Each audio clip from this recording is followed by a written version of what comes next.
All right. Get everything set up here.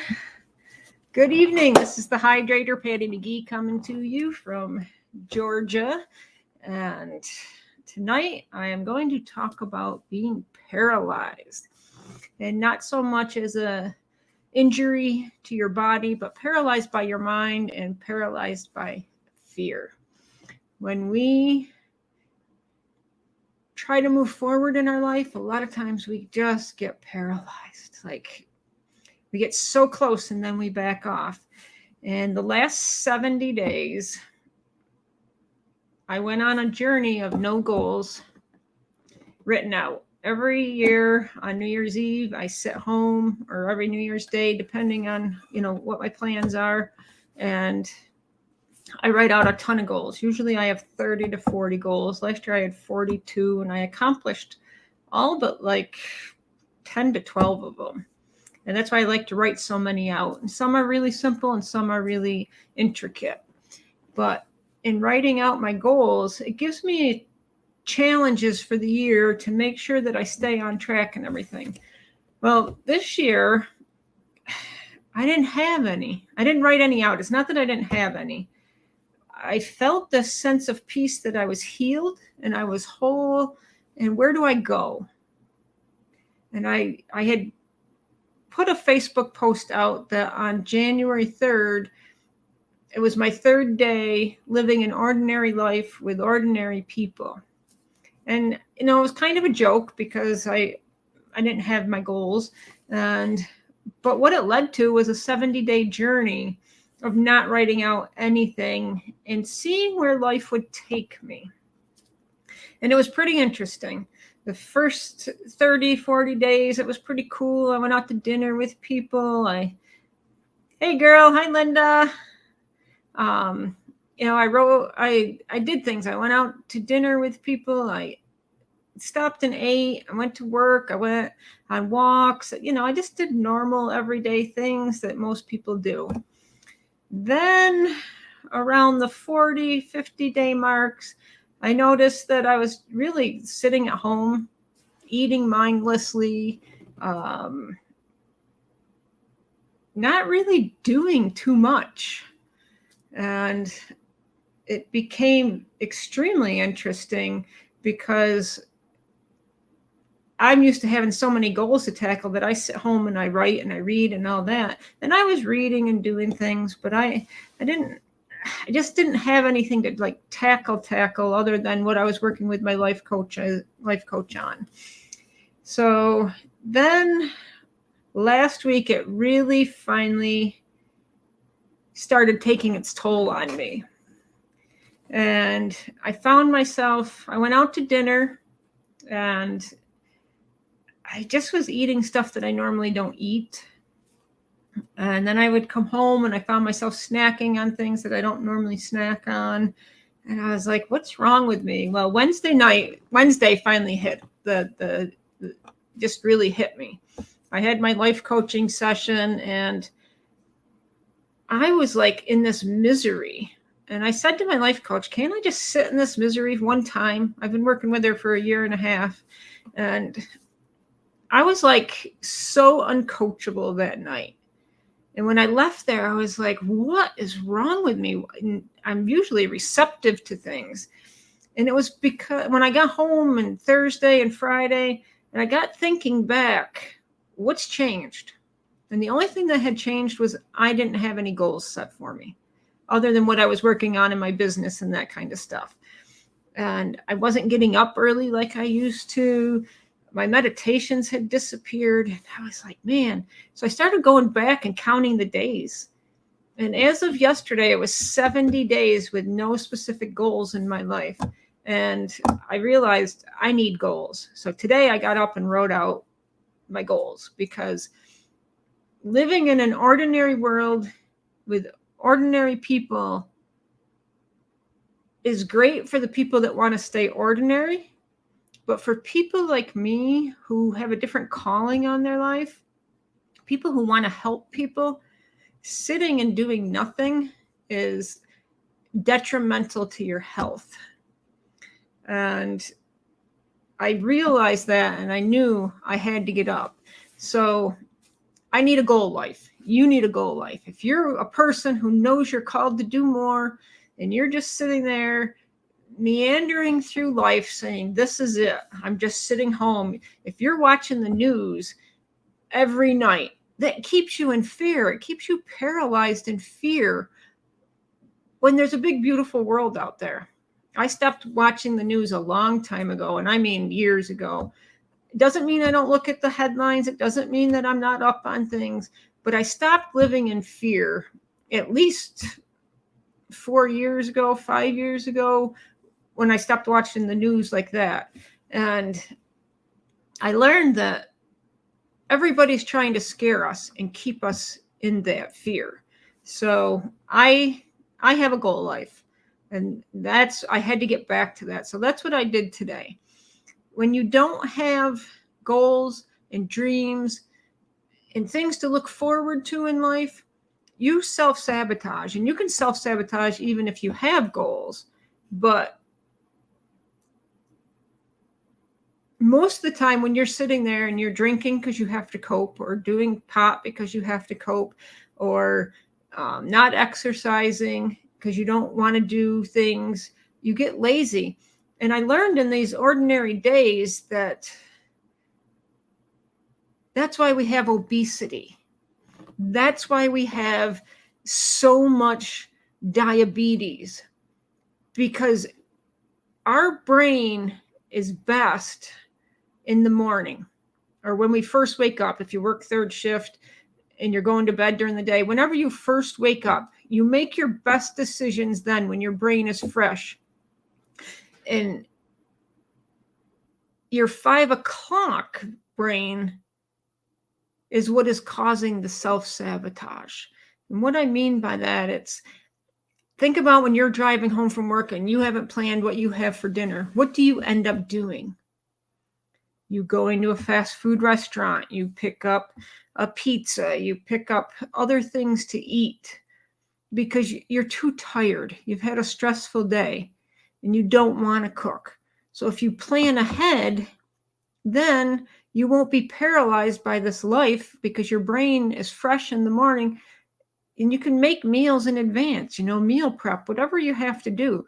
But think of that 5 o'clock version of your brain being so tired, so stressed out. You got to get the kids to sports. You're paralyzed by it. And then you don't prep properly for food. So you go and get the fast food, you get the chips. So you use that time when your brain is at its best, when you first wake up in the morning, before noon, your routine. For me, mine is in the morning. I can write, I can read, I can exercise. Anything after noon, after massaging, I'm done. I can't do it. And you have to set a plan, okay? You have to set daily plans, and that's hard to do sometimes. But get a calendar out and write down what you need to accomplish that day. If you need to clean out a closet, if you need to go to the doctor, go grocery shopping, set time frames for that. And this is one area of my life that I've really had to step up on, is setting a plan. Because if you don't have discipline and take responsibility, that's where you're going to stay paralyzed. You're going to stay obese. You're going to stay unhappy. You're going to use drugs and alcohol as coping mechanisms. You're going to talk terrible about yourself. I mean, think about how many times you've wanted to accomplish something and you didn't get it done. And what are your thoughts when you talk to yourself? You're like, oh my God, I'm so stupid. Or, oh my God, I'm this. Or, oh, and it's that brain, when it gets tired, you can't function. And we need to make sure that we're working as efficiently as possible at the best times of our day. So be specific in your goals that you want to reach, set a plan for them, and just really monitor how you're doing with them weekly. So if you have a weight loss goal, don't just write down, I want to weigh 150 pounds. Write down how much weight you want to lose, how much you want to lose per week, how much per month, how long it's going to take you. On average, it's 1 to 2 pounds a week you can lose. And set that out so that you look at it every day. But the key is not to put yourself down if you don't accomplish something. Okay? When you're going through grief, when you're going through a struggle, I was talking to a client the other day, and she's getting ready to move, and she had to clean out a house of, like 40 years of stuff. And she was overwhelmed. And I said, today, just take one thing. It's like she was paralyzed. She couldn't move one way or the other because she didn't know where to begin. I said, just for today, take one thing that you can get rid of, just one. And take it to your local church, to Salvation Army, wherever you got to go, and put it in the bin and see how that feels. Because once you make that first move, then you're not paralyzed. Then you can be like, all right, that wasn't so bad. I can do that. And then you move on to more and more and more. Because when we get paralyzed by grief, when we get paralyzed by our own self-doubt, our own paralysis of our mind and how it thinks, we start bombarding ourselves. And sometimes we can't get out of that hole. And that's what causes us to not be able to get out of bed in the morning. Think about if you're paralyzed in the morning in bed, and you're like, how many of you say, I don't want to go to work today? You need to look at that, and you need to say to yourself, why can't I get out of bed? Why don't I want to go to my job? Now, we all can have bosses that we don't like and coworkers that we don't like, but our job should still be where we want to get up and go. And I've had that with my boss, with different bosses, but I always loved my jobs. I've always been in jobs that I absolutely love. Massage, recreation director, programs, the Relay for Life, you name it. I've loved them. And you should be loving them too. So be specific with what you want, set your plan, and then learn how to process through everything, okay? And that's with your daily calendar. That's with your having your food ready, your food plans, your whatever it is, a schedule for your kids. And, I've been working a lot on some teamwork stuff, because what we don't realize in life, and especially as women, we get bogged down by trying to do everything. It's been passed down from generation to generation that we are supposed to do everything. And the man goes out and works, bring the money home, but we have to cook, we have to clean, we have to work, we have to take care of the kids, and we leave no time for us. In teamwork is every day of your life from the day you're born. Okay, from the moment you can walk, put things away, pick things up, we should be teaching our kids and grandkids how to take care of themselves, how to make beds. And I say this coming from a family that wasn't taught to do any of it. I didn't have to do anything. And it hindered me my whole life. And now I see how much discipline, responsibility plays in our lives as we get older, because without that, we don't mature the way that we're supposed to. I thought I was doing my son a favor by cooking him meals and sliding it into his room while he was gaming. And then I'd pull his plate back out and, while he kept gaming and stuff. And although he helped me mow the lawn and he helped me take the trash out, he would help me shovel, but there was no steadiness in it. And now his girlfriend, their first few years, she spent training him, grooming him, however you want to do it, is to help out in the house, to do the dishes, to do the cooking, to do the laundry. And I remember one time they were together and he was telling me, she goes, Mom, why don't you do this stuff? And he finally looked at her and he goes, because I've never had to. And it hit me. It was like, you're right. I taught you how to live like on the streets. Like he could go to the doctor and give his card and give his copay. I showed him how to do that. But the daily things, he didn't know how to do. He was paralyzed by not being able to do the things in the home because I took it all on. And the fear of things has always held us back, okay? But we as women were taught to do that. We were taught that we had to take all this on and not take care of ourselves, okay? And then how are you progressing? One of the things that I am terrible at is celebrating my successes, no matter how little they are. When I go to my life coach and I do all of my action steps, she gets out these conga things and she shakes them and all that, and she laughs, and I don't celebrate. But I'm learning that I have to celebrate the small things for the big things to really mean something.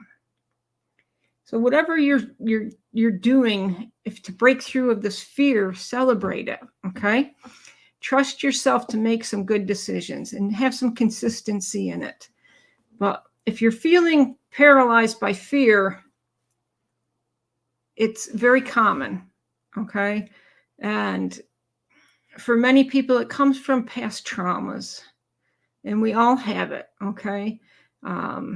PTSD, negative self-talk, limiting beliefs, and lack of self-confidence are some of your biggest ones, okay? So negative self-talk, limiting beliefs, and lack of self-confidence are things that you can work through. It's best if you find somebody to help you. But to overcome fear, it's important to first identify the source of the fear, okay? And understand how it's impacting your life. So for me, I was always afraid of what people would say about me. So I'd always stand back in a corner. I'd always sit at the bar by myself. I didn't want to be wrong, so I would never speak. I just sit there and smile and laugh and everything. So you have to identify where that fear came from. I thought I was boring. So there were things I wouldn't step into because of all my fears. And I had a lot. And when I quit drinking, all of my anxieties came out all at the same time, which gave me even more fear. But the blessing that came from it was I worked through them all without medication. I got a spiritual counselor. I had a life coach. I read books. I did book studies, anything that I could find out about myself, because it was all self-sabotage. It was all negative self-talk. It was all my limiting beliefs. And now I find things that go against my belief so that I can have a challenge to challenge me to think differently. And I challenge you to start looking at things instead of finding confirmation bias and finding all the things that, well, like someone told me, TikTok's terrible. Well, TikTok is terrible if you read the news. But if you talk to a cybersecurity person, TikTok's no different than any other social media. It's no different than someone hacking into your bank. It's no different than some other things. But we get that fear inside of us. And in talking to somebody in cybersecurity, they're like, even in the 90s, 2000s, people have been trying to hack into all of our information. And that's why the banks have such good things. And most of the time, if you do get hacked into, a bank or whoever can get your stuff back fairly quickly these days. Okay, they return it fairly quickly. Okay, because they have insurances. So I don't live in that kind of fear like most people. I didn't live in fear through COVID after like the first 15 days, once we got a handle on it. Those first 15 days, was I fearful? Yes. But after that, I was like, something's not right. And mainly my fear was subsided because They told us not to be within 6 feet of people. They told us to wear masks. They told us, to wash down everything, all our groceries, all our packages, everything like that. But they told me as a massage therapist that it was okay to massage somebody for 50 minutes, 60 minutes, 80 minutes, 100 minutes. My clients didn't have to wear a mask face down, only face up, like COVID didn't come up. So as I'm processing all of this, and I'm in eight massages a day I'm like, something's not right about this. How can I be in this tiny room where they say don't be 6 feet, be in open areas, massaging somebody? I couldn't shake hands with the person. I had to bump elbows to greet them, but I could massage their hand during the massage. And I'm like, And not to say that COVID wasn't devastating, because it was, but there was mixed stuff that the media and the government and everybody tried to keep us in fear with. So as I processed this information, it eased my fear that, yes, this was tough, but don't feed into the fear mongering that went on with it. So you have to learn to overcome those fears. Find the things that don't confirm you, but challenge you. Okay. Then that leads into challenge your negative thinking. Okay. Your negative thoughts. For me, 37 years, I hated myself. If someone said, "Oh, you're so nice," inside I would say, "But you don't know the real me." And it wasn't until 10 years ago, when I turned 50, that I really, well, actually, when I got the breast cancer 20 years ago, when I really started looking at who I was, and I knew I had to make that change, and I had to change that negative thinking. And it's allowed me today to live a healthier life because of it. And we all have negative thinking. There's nobody out there that isn't challenged by negative thinking. It's just that they work through it and process through it much easier than some of us do. So pay attention to your self-talk and challenge any negative thoughts that you're holding back on, and replace them with positive thoughts, positive words, positive affirmations. And remember your accomplishments and your challenges. I remember when I first started working with my life coach, I really was struggling on looking at my accomplishments. Like I felt I hadn't done anything.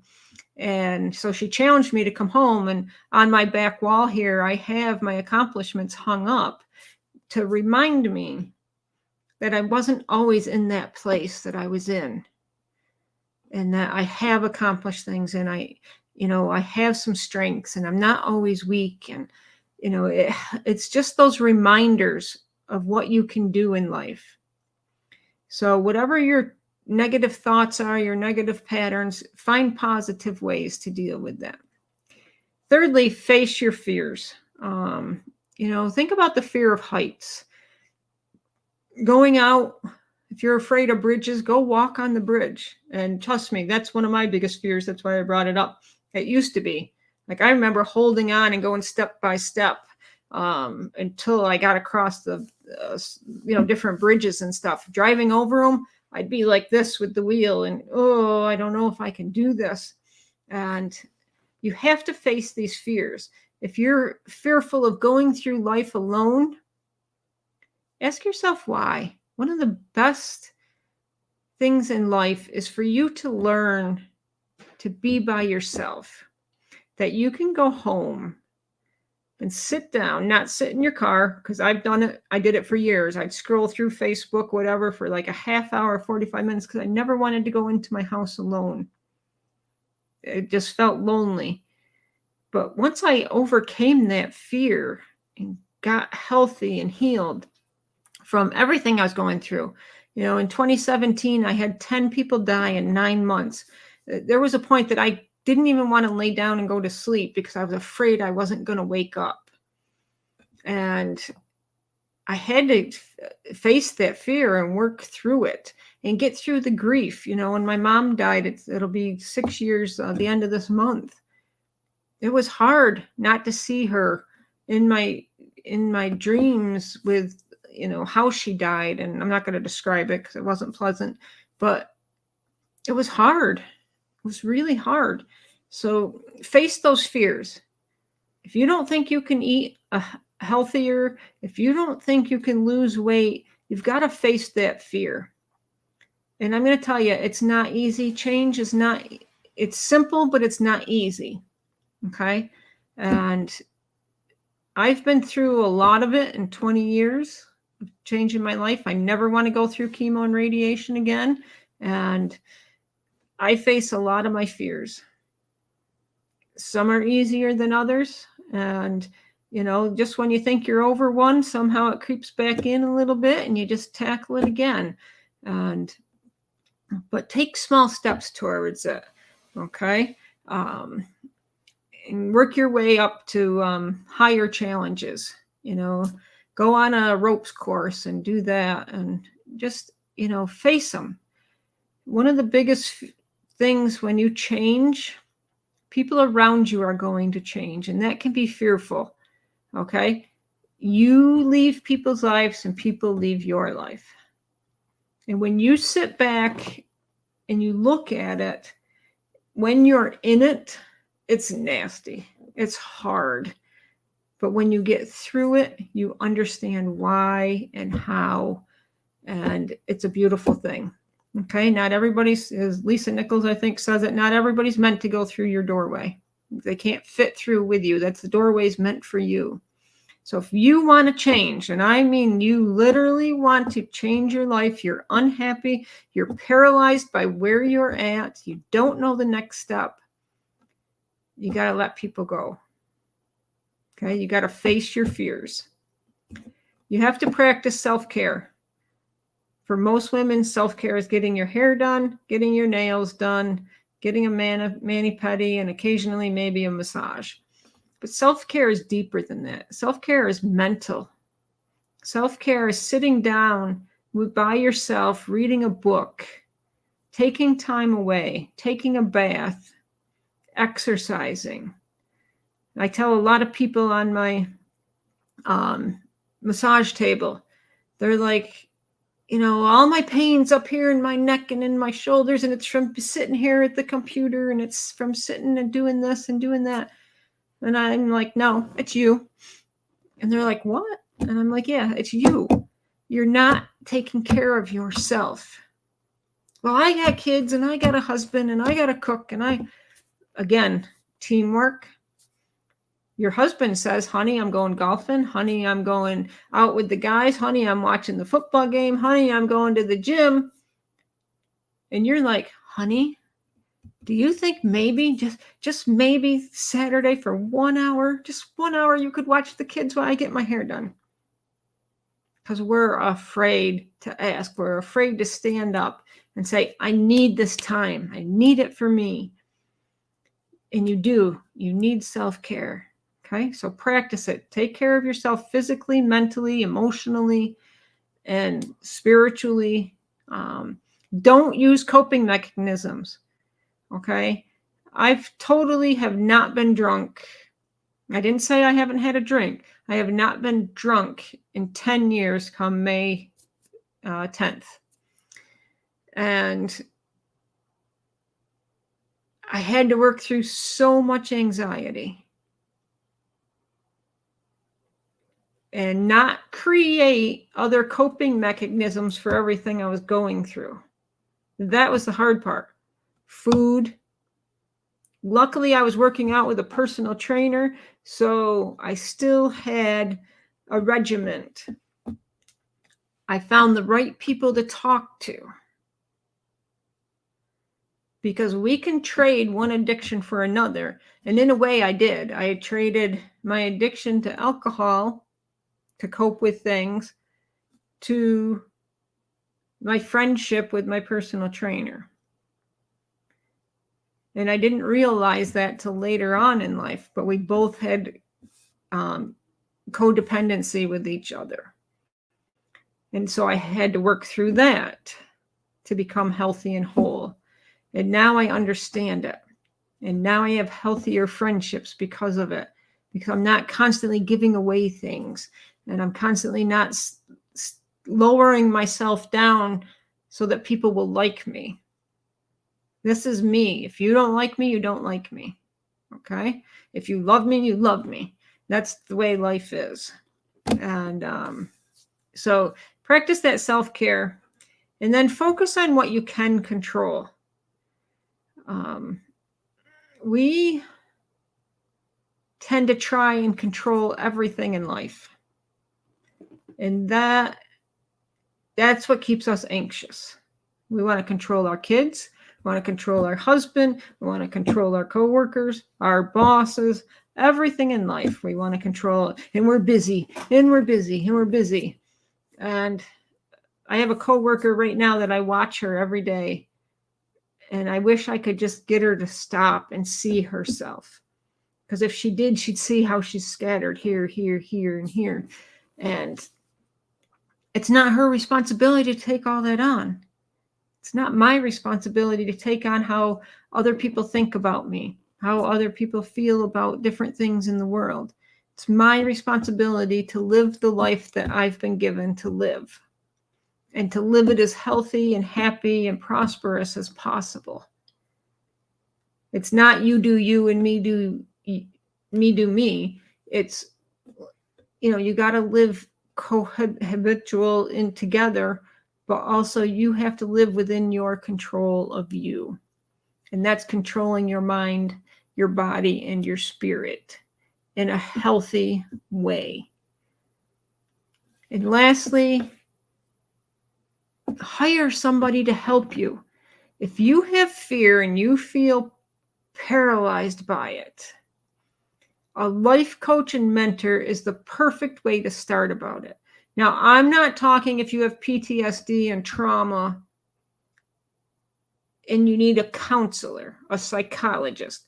Life coaches are not psychologists. We can't diagnose, we can't treat, and we can't prescribe, okay? But what we can do is take you and help you overcome wounds from your past, like your mother wounds, your father wounds, anger, grief,